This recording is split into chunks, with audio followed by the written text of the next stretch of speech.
Nabi kita yang mulia alaihi salatu wassalam menggambarkan bagaimana kondisi mujtama' masyarakat kaum muslimin yang memiliki hubungan yang erat dan kuat antara satu dengan yang lain. Mathalul mu'minina fi tawaddihim wa tarahumihim wa ta'atufihim mathalal jasadil wahid. Idza ishtaka minhu 'udwan tada'a lahu sa'irul jasadi bis-sahri wal humma. Perumpamaan orang-orang yang beriman antara satu dengan yang lainnya di dalam menyayangi, di dalam mencintai, dan di dalam memperdulikan antara satu dengan yang lain, tak ubahnya seperti satu tubuh. Yang mana apabila satu bagian dari tubuh ini merasa sakit, maka bagian tubuh yang lain pun juga merasakan sakit, sampai-sampai rela begadang, dan juga sampai pada titik demam. Satu gambaran yang amat sangat jelas. Bagaimana Nabi yang mulia alaihi salatu wassalam meminta kita umat Islam agar menjadi seperti yang beliau sampaikan dalam contoh di atas. Bagaimana memperdulikan satu sama lain dalam urusan dunianya terkait dengan kebutuhan-kebutuhan dia, ataukah dalam urusan akhiratnya yang terkait dengan urusan agama. Manakala hal ini bisa diwujudkan oleh umat, diwujudkan oleh masing-masing kita, maka disitulah tanda kesempurnaan itu ada. Tanda kesempurnaan iman pada diri kita itu muncul. Tidaklah seorang dikatakan sempurna imannya walaupun dia banyak beramal ibadah, walaupun dia banyak melakukan ibadah sunnah, akan tapi acuh tak acuh dengan saudaranya yang membutuhkan dia. Akan tapi ia tutup mata dari saudaranya yang sedang membutuhkan bantuan dan uluran tangan kepadanya. Agama kita yang mulia ma'asyiral muslimin tidaklah memberikan satu ajaran kecuali untuk mengangkat harkat dan martabat serta derajat kita di dunia maupun di akhirat. Dan inilah cara agama Islam untuk meninggikan umat Islam, meninggikan kaum mukminin di atas yang lainnya, terkhusus dari sisi muamalah ijtimaiyah. Bagaimana mereka berhubungan antara satu dengan yang lainnya. Kita, umat Nabi yang mulia alaihi salatu wassalam, memiliki teladan yang baik. Bagaimana kita melihat Nabi yang mulia alaihi salatu wassalam dahulu. Beliau amat sangat memperhatikan kondisi dan kebutuhan para sahabatnya.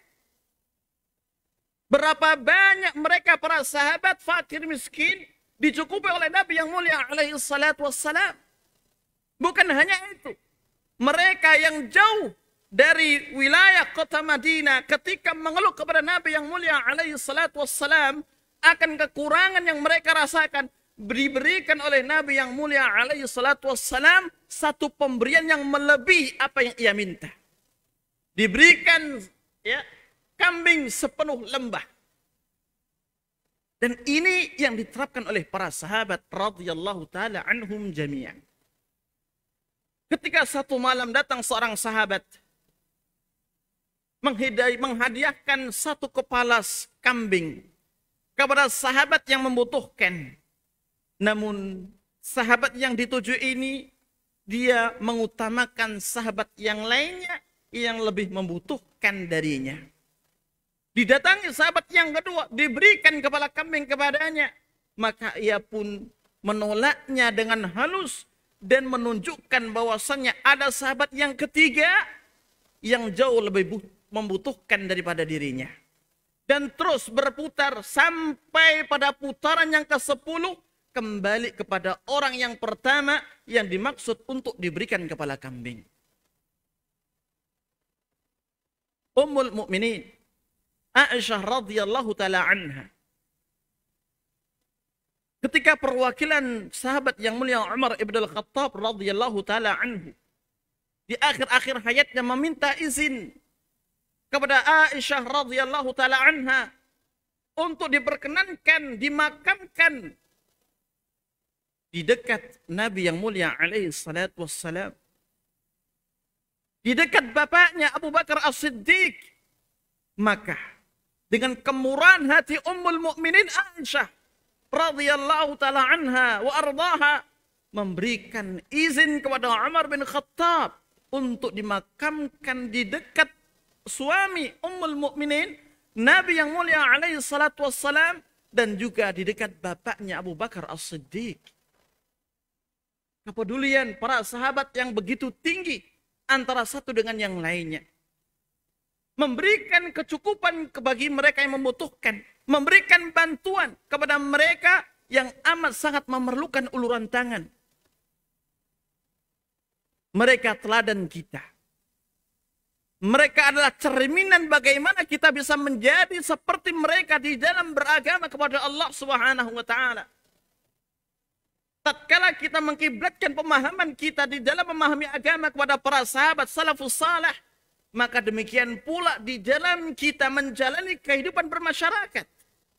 Hendaknya kita mengkiblatkan juga kepada mereka bagaimana mereka bermuamalah, bagaimana mereka menghidupkan, mewujudkan rasa kepedulian di antara mereka pada waktu itu.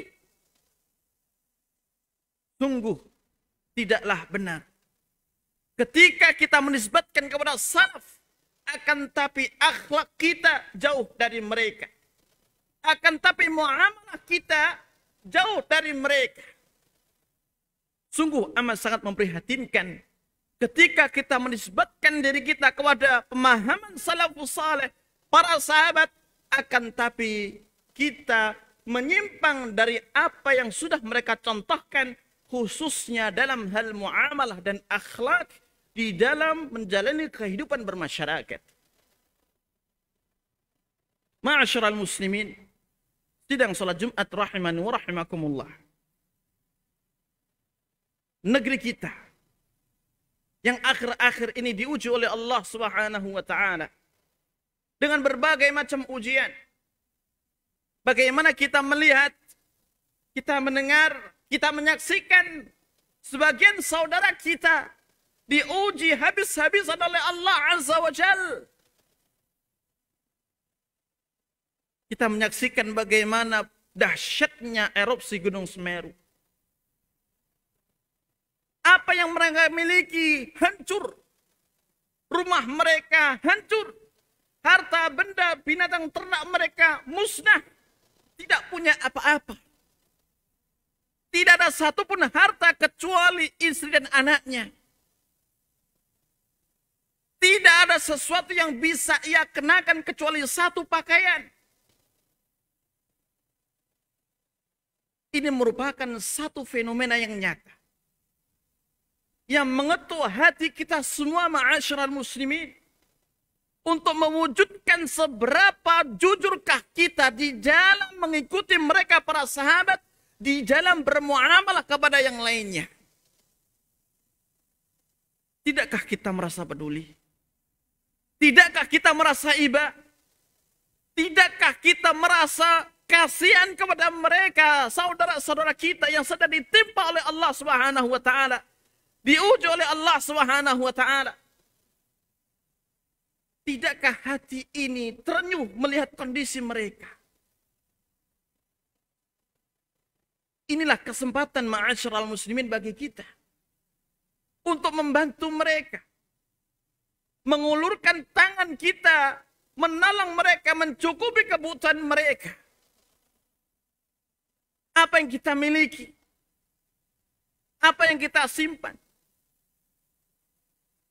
kesempatan emas untuk menjadikan kita hamba yang memiliki keimanan yang sempurna jika kita menyedekahkan hal itu kepada mereka. Nabi yang mulia alaihi salatu wassalam mengatakan, "Man kana fi hajati akhihi, kana Allah fi hajatihi."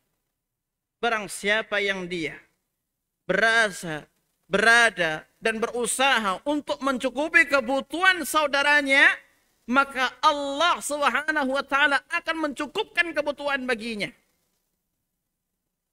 Dalam riwayat yang lain Nabi mengatakan, "Man masya fi hajati akhihi wa balagha minha ay qadaha khairan lahu min i'tikafi 10 sinin.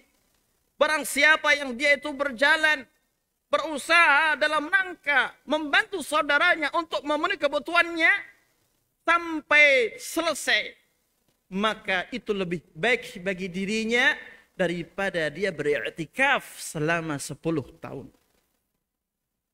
Nabi yang mulia alaihi salatu wassalam memberikan kepada kita motivasi, memberikan kepada kita satu kabar gembira untuk mewujudkan kejujuran iman yang ada dalam diri kita, di dalam membantu saudara-saudara kita, di dalam kita menolong mereka yang dilanda musibah untuk saat ini. Aqulu qawli hadza wa astaghfirullah li wa lakum.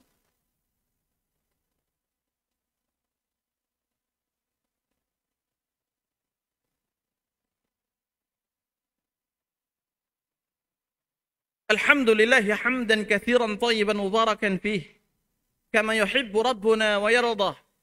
وأشهد أن لا إله إلا الله وحده لا شريك له وأشهد أن محمدا عبده ورسوله أما بعد.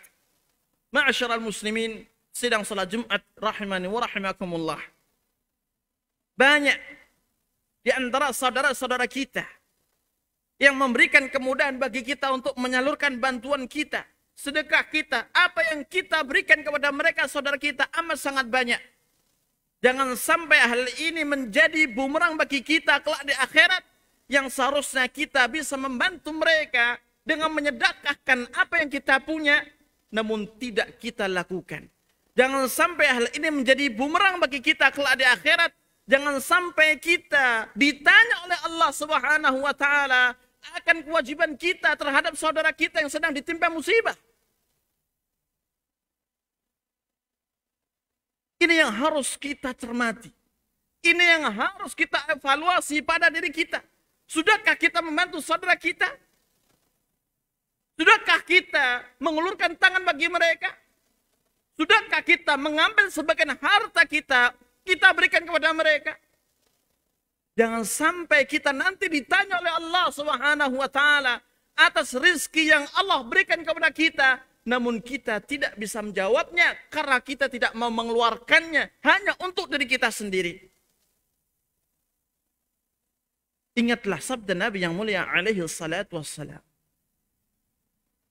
Man nafasa an mu'minin kurbatan min kurabid dunya, nafasallahu anhu kurbatan min kurabi yaumil qiyamah. Barang siapa yang dia menyelesaikan kesulitan seorang hamba di dunia ini dengan membantunya, memberikan kecukupan, memberikan uluran tangan, niscaya Allah akan selesaikan kesulitan-kesulitan dia. Allah akan mudahkan perkara yang menjadikan dia sulit nanti pada hari kiamat. Wa man yassara an mu'minin yassarallahu lahu fid dunya wal akhirah. Barang siapa yang memudahkan urusan seorang mukmin, niscaya Allah mudahkan semua urusannya di dunia maupun di akhirat. Kita dipanggil oleh Allah Subhanahu wa taala atas saudara kita yang sedang diuji. Kita dipanggil oleh Allah Subhanahu wa taala untuk membuktikan kejujuran iman kepadanya Subhanahu wa taala. Kita dipanggil oleh Allah Subhanahu wa taala untuk membuktikan seberapa jujurkah di dalam kita meniti jejak Nabi dan para sahabatnya. Jangan sampai manis di lisan namun tidak ada perwujudan dalam amalan. Wal'iyadhu billah. Dan yang terakhir, ma'asyiral muslimin, kita hidup di dunia hanya sekali. Kita diberikan Allah Subhanahu wa taala sebuah rezeki itu semata-mata karena kemurahan dan kasih sayang Allah kepada kita. Bukan semata-mata karena kekuatan-kekuasaan yang kita punya, tidak. Maka ketika kita kufur kepada Allah Subhanahu wa taala, yang tidak mau mengeluarkan harta yang kita punya ini, maka kita akan diazab oleh Allah Subhanahu wa taala di dunia maupun di akhirat. Namun jika kita mengeluarkan sebagian dari harta kita dalam rangka mencukupi kebutuhan saudara kita yang sedang membutuhkan, maka niscaya Allah akan ganti yang lebih baik di dunia maupun di akhirat. Inna Allaha wa malaikatahu yusalluna 'alan nabi. Ya ayyuhalladzina amanu sallu wa sallimu alaihi taslima. Allahumma salli ala Muhammad wa ala ali Muhammad. Kama sallaita ala Ibrahim wa ala ali Ibrahim. Wa barik ala Muhammad wa ala ali Muhammad. كما باركت على إبراهيم وعلى آل إبراهيم إنك حميد مجيد. اللهم اغفر للمسلمين والمسلمات والمؤمنين والمؤمنات الأحياء منهم والأموات إنك سميع قريب مجيب الدعوات. ربنا اغفر لنا ذنوبنا وكفر عنا سيئاتنا وتوفنا مع الأبرار. ربنا اغفر لنا ذنوبنا ولإخواننا الذين سبقونا بالإيمان ولا تجعل في قلوبنا غلا للذين آمنوا ربنا إنك رؤوف رحيم. ربنا أرنا الحق حقا وارزقنا اتباعه وأرنا الباطل باطلا وارزقنا اجتنابه. ربنا آت أنفسنا تقواها وزكها أنت خير من زكاها أنت وليها ومولاها. ربنا هب لنا من أزواجنا وذرياتنا قرة أعين واجعلنا للمتقين إماما. ربنا آتنا في الدنيا حسنة وفي الآخرة حسنة وقنا عذاب النار. وأقم الصلاة.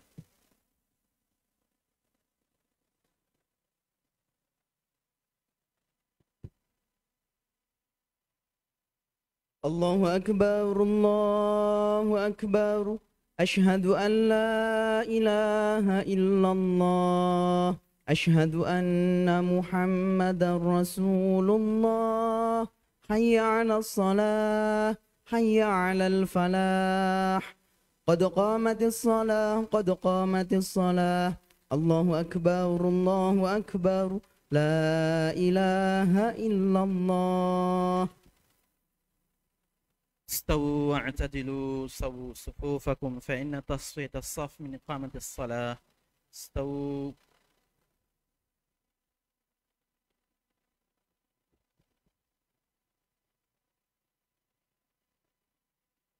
الله أكبر.